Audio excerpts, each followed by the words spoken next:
Guys, nandito tayo ngayon sa Santa Rosa, San Lorenzo. I'll be interviewing a young entrepreneur na may-ari ng photo studio. Tara, samahan niya.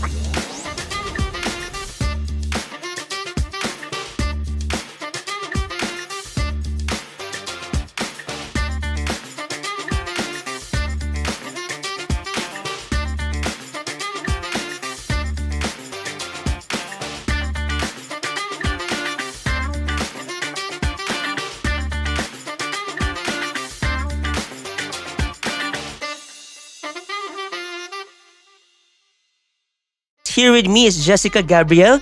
Siya ang may-ari ng Creative Juice Studios. So, Jessica, thank you so much for the interview. Okay? So, Jessica, sa first question ko, what made you think na, ito yung ipupursue kong type of business, yung photo studio? Actually, it's the kid within me that made me pursue this business or profession. Ever since po kasi when I was young po, hili ko na po talaga ang arts. And yun nga po, ang hobby ko noon, mag-painting, mag-drawing, even sa cooking, ayan, mahilig ako mag-plating, mahilig din akong mag-bake, mag-decorate, ayan, hilig ko po talaga ang arts. Kahit po, sa music, yan, or the art of music. Oo. Ayun, hilig ko din mag-play ng instrument. So, fast forward, I finished Bachelor in Multimedia Arts. Pero, ang nakakatawa dun kasi, hindi ito yung first course na tinake ko. So, ang first course na tinake ko is Business Administration. So, parang ang layo doon sa nakahiligan ko at nakasanayan ko, diba? So, ayun. Pero it kinda made sense kasi nga, growing up, I was surrounded by entrepreneurs din, the family. Correct. So, ayun, fast forward ulit, hindi ko siya natapos kasi back then, wala sa young mind ko na magra-run ako ng sarili kong business, ganun.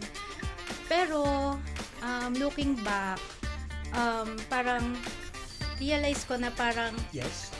oo nga no, magagamit ko yung mga natutunan ko. Sa business Oo, course, no? na magagamit ko siya kahit ang hilig ko is arts. Ayun. Yes. Kaya parang everything really happens for a reason. Correct, din. correct. Oo. You know what? I can relate to that. Because ako din, nung nag-graduate din ako in LaSalle, ang parents ko yung pumili ng course ko din sa business. So, it came to a point na it led me here also in talking to different people, you know, engaging with them, building networks and all. So, parang everything happens for a reason talaga. Diba? So Jessica, thank you so much for answering that, okay? Right now, ang next question ko naman, how did you start this business? Siyempre, we all know na dapat may capital tayo and all. How did you actually step by step start the business? So, bali kasi ano siya journey siya. Journey talaga siya. So, bali, this business was really shaped by experience talaga.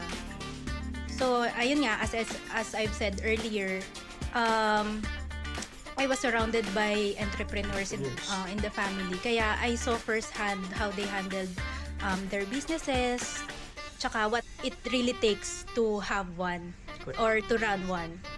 Ayun, then I experienced also working in corpo world. Ayan. Okay. Ayan po, nagkaroon din ako ng mga small businesses na basta years of talaga siya. Years of trial and errors, years of failure. Correct. Ayan. Correct. Yes. Ayun. So, parang kumbaga, pinagsama-sama ko lahat yon. And then, ayun nga, with the support of my family then, of course, nabuo tong Creative Juice Studios. Wow. Opo. So, ayun, quick trivia lang din po. Sure. Yes. Kasi marami talaga nagtatanong, ano ba talaga ibig sabihin ng Creative Juice? Creative. So, Creative Juice comes with an artist lang po. Comes from an artist lang, which means fuel to create. Fuel to Oo. create. So, ayun po yung concept po namin. So, So, ang concept po namin is we share our creative energy to our clients and we let them have the freedom to create too. Especially sa self-portrait na ano po namin na offer po. Ayun. So, we encourage them to dress up, to bring their own props. Ayan po. Free din po silang we also let them design their own set, ganyan. So ayun, parang kumbaga we love seeing them let their creative juice overflow. Ayun. I see. So parang since lahat, kumbaga parang what you're trying to say that every individual has their own way of being creative. Yes po, yes Correct? po. Opo. So, with that, parang, ito yung creative space mo. Oo, So, ayun. Tama, kaya this is a very good, advocacy talaga din. Opo. Okay? So, sige Jessica, thank you for that.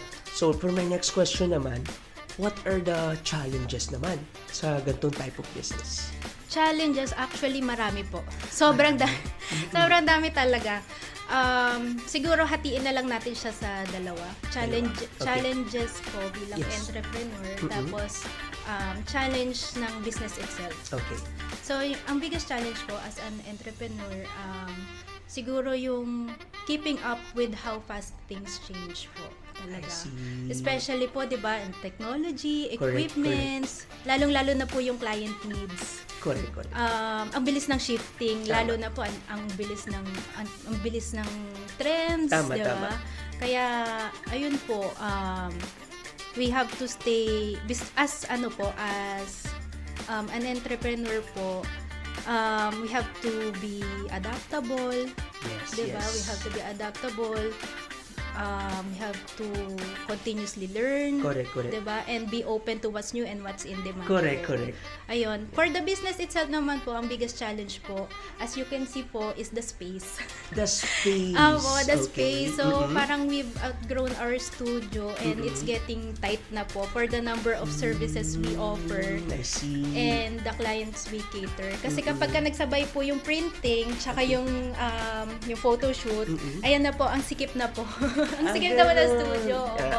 Kaya ang next big goal po namin, spoiler alert po, is to upgrade into a bigger and better space. Yan, oo. To keep growing. Ayun Yes. po. Okay lang ba ma-invite mo kami ulit kapag mag-expand Syempre ka? naman. Okay. Thank you so much. You know what? I think that is a good problem Opo. also. It means ang dami mong kliyente. Opo. Tama? Marami-rami na din po. Oo. And slowly mabibuild pa natin yan. Okay? Opo. And sige, Jessica, for my final question.